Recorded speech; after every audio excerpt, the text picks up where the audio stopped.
Let us sing together.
We don't know if it was a real silent night.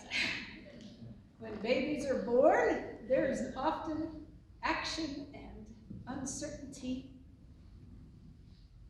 In the time of Jesus, there would have been prayers of a birth that was sustainable.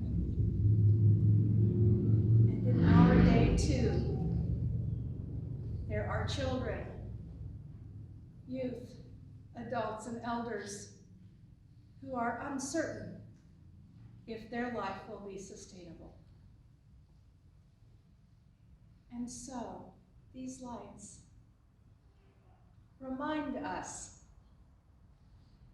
that we are called, that we are created, that we are sent not to be alone, but to connect with one another,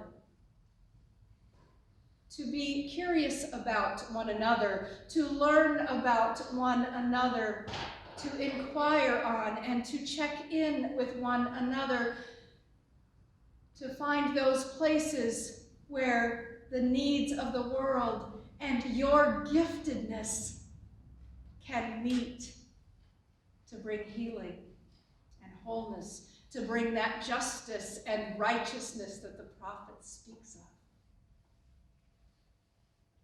It's us, you and me, Susan it was great to have an excuse to bring up a person to share, because our pews are full of people who have giftedness to share. And that is the power and the presence of the life of Christ that is manifest today. There are people yearning for connection with others, yearning for depth, wondering what the heck is the purpose in this life anyway, scrounging around, and sometimes the messages that blare from the media, from so-called Christian groups, are not always healthy or sustainable.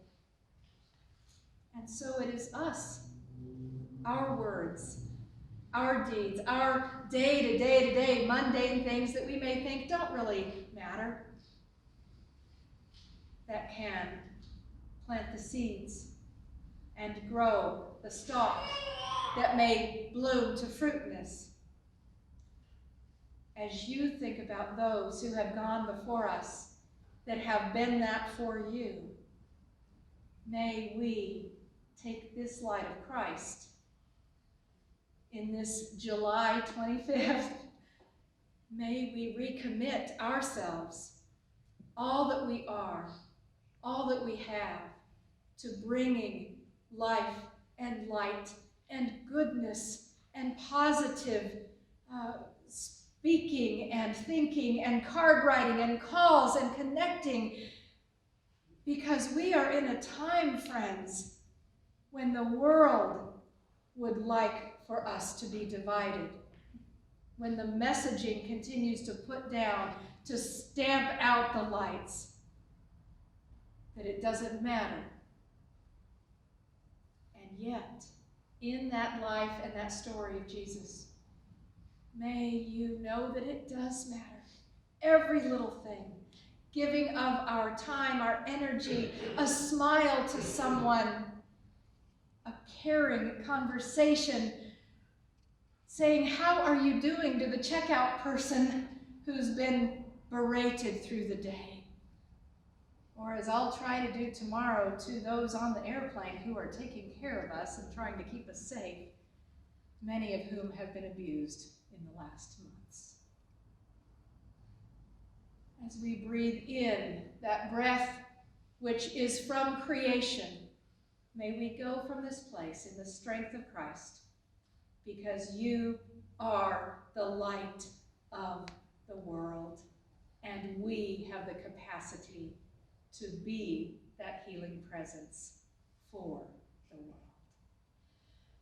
Thank you. Thank you.